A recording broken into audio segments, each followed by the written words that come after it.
Apakah benar uang datang pada orang yang hati dan pikirannya tenang? Tapi kita coba untuk jujur. Kalau kita lagi butuh uang, apakah kita bisa tenang? Atau justru semakin dipikir semakin panik dan cemas? Inilah yang sering jadi masalah.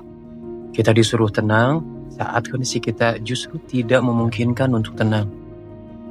Karena tagihan sudah menunggu, kebutuhan terus berjalan, tapi hasil belum terlihat. Akhirnya kita masuk ke lingkaran yang sama. Butuh uang lalu panik, dan di titik ini, yang kita rasakan bukan cuma kekurangan, tapi tekanan. Tekanan untuk bertahan, tekanan untuk segera memperbaiki keadaan, dan tekanan dari pikiran kita sendiri. Semakin kita merasa kekurangan, semakin besar rasa takut. Takut tidak cukup, takut gagal, takut tidak punya masa depan yang aman. Dan dari rasa takut itu, lahirlah kepanikan. Panik membuat kita sulit untuk berpikir. Bukan karena kita tidak pintar, tapi karena pikiran kita sedang tidak stabil. Saat panik, otak kita tidak fokus mencari solusi terbaik, tapi hanya fokus gimana caranya keluar dari masalah ini secepat mungkin. Dan disitulah kita mulai kehilangan arah. Karena kita tidak lagi berpikir jangka panjang, tidak mempertimbangkan resiko, dan tidak benar-benar memahami apa yang harus kita lakukan. Dari situ kita mulai mengambil keputusan.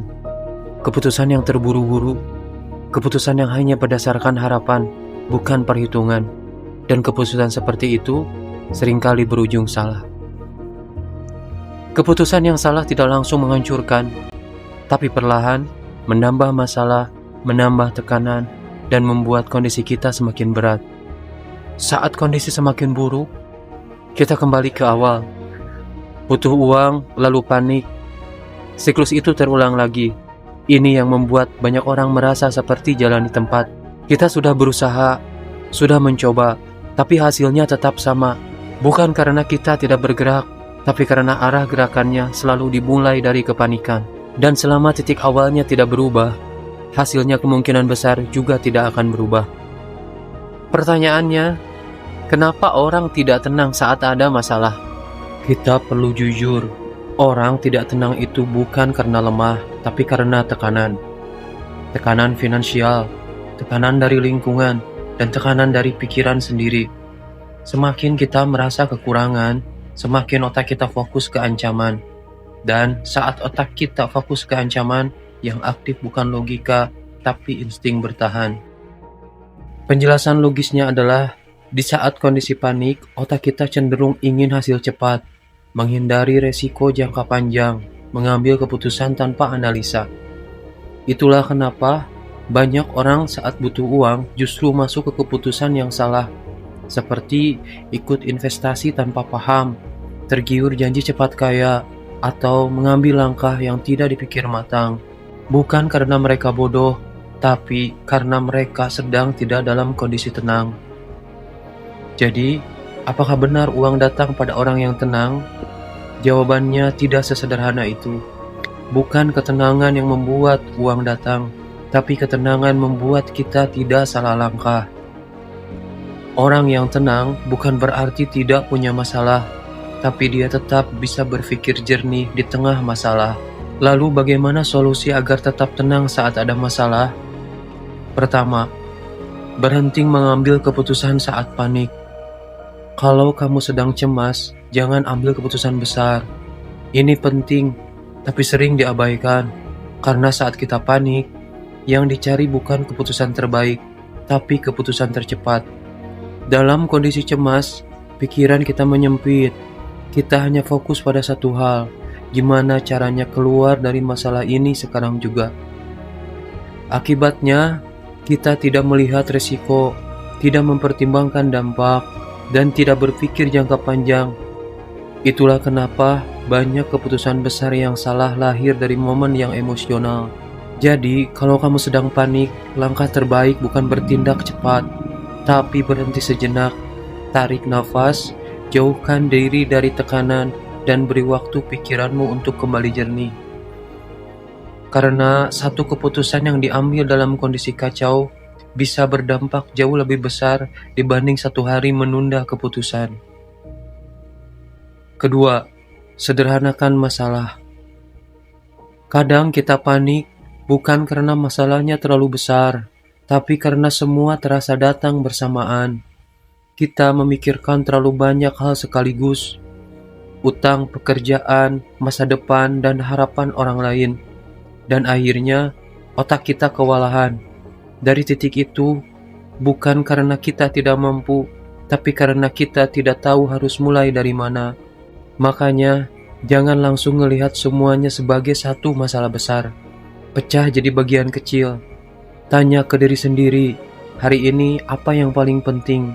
Langkah paling kecil apa yang bisa aku lakukan? Apa satu hal yang bisa aku selesaikan hari ini? Karena saat masalah jadi kecil, pikiran kita jadi lebih ringan dan tindakan jadi lebih jelas. Dari langkah kecil itu, perlahan kamu mulai akan keluar dari tekanan besar. Ketiga, kurangi distraksi dan tekanan luar.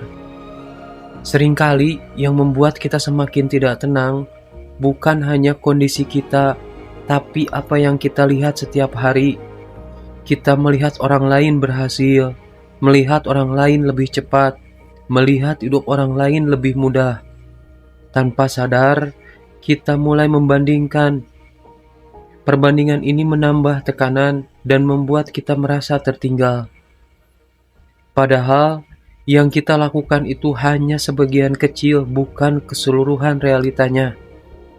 Makanya, kalau kamu sedang tidak stabil, jaga apa yang kamu konsumsi. Kurangi hal-hal yang memicu kecemasan. Batasi konten yang membuat kamu merasa kurang. Karena pikiran yang terus diberi tekanan akan semakin sulit untuk tenang. Dan tanpa ketenangan, kamu akan terus mengulang pola yang sama. Keempat, fokus ke kontrol, bukan ke kekhawatiran. Kita tidak bisa mengontrol hasil, tapi kita bisa mengontrol tindakan. Ini yang sering tertukar. Kita terlalu fokus pada hal yang tidak pasti dan mengabaikan hal yang sebenarnya bisa kita lakukan. Kita khawatir, gimana kalau gagal? Gimana kalau tidak cukup? Gimana kalau tidak berhasil? Padahal semua itu belum terjadi. Sementara yang bisa kita lakukan hari ini justru tidak dilakukan dengan maksimal.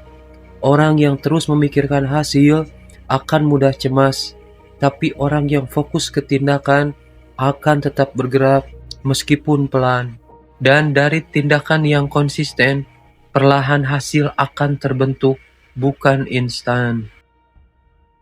Jadi, untuk bisa tetap tenang, bukan berarti menunggu keadaan jadi mudah, tapi belajar bagaimana tetap berpikir jernih meskipun keadaan tidak mudah. Mungkin selama ini masalahnya bukan kita kurang uang, tapi kita terlalu sering mengambil keputusan saat pikiran sedang kacau. Kita sering tidak sadar bahwa keputusan yang kita ambil tidak selalu berasal dari logika, tapi dari rasa takut, rasa tertekan, dan rasa keinginan untuk cepat keluar dari masalah. Coba perhatikan saat kamu butuh uang, apa yang kamu rasakan? Panik, cemas, takut tidak cukup. Di kondisi seperti itu, otak tidak sedang fokus mencari solusi terbaik, tapi hanya ingin keluar secepat mungkin. Itulah kenapa kita jadi mudah tergiur oleh sesuatu yang terlihat cepat tanpa benar-benar kita pahami. Kita jadi terburu-buru mengambil keputusan tanpa menghitung resiko. Dan masalahnya, keputusan yang lahir dari kepanikan seringkali bukan keputusan yang tepat. Bukan karena kamu tidak mampu, tapi karena kamu tidak sedang dalam kondisi yang tepat untuk berpikir. Tanpa sadar, hal-hal kecil seperti ini terus berulang. Keputusan kecil yang salah menjadi hasil kecil yang tidak sesuai, lalu menambah tekanan dan akhirnya membuat kamu kembali panik. Ini yang membuat kamu merasa seperti tidak maju, padahal kamu sudah berusaha. Bukan karena usahamu kurang, tapi karena arah dari keputusanmu tidak pernah benar-benar tepat. Dan yang lebih berbahaya, ini yang terjadi tanpa kamu sadari. Kamu merasa sudah berjuang, padahal kamu sedang mengulang pola yang sama. Jadi mungkin yang perlu kamu ubah bukan seberapa keras kamu bekerja, tapi kapan dan dalam kondisi seperti apa kamu mengambil keputusan. Karena pada akhirnya bukan hanya apa yang kamu lakukan, tapi bagaimana kondisi pikiranmu saat kamu melakukannya. Itulah yang menentukan hasilnya. Jadi, bukan uang yang datang ke orang tenang, tapi orang yang tenang lebih tahu cara mendatangkan uang. Tenang bukan berarti pasrah.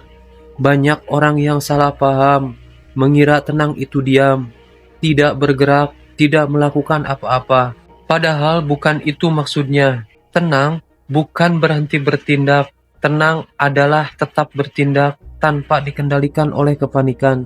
Dia tetap melihat situasi dengan jernih, menimbang sebelum mengambil langkah, dan tidak terburu-buru hanya karena tekanan.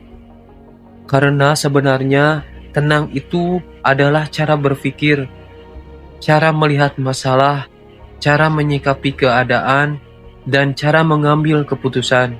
Jadi, kalau kamu merasa hidupmu belum berubah, mungkin bukan karena kamu kurang berusaha, tapi karena kamu terlalu sering berusaha dalam kondisi yang tidak tenang.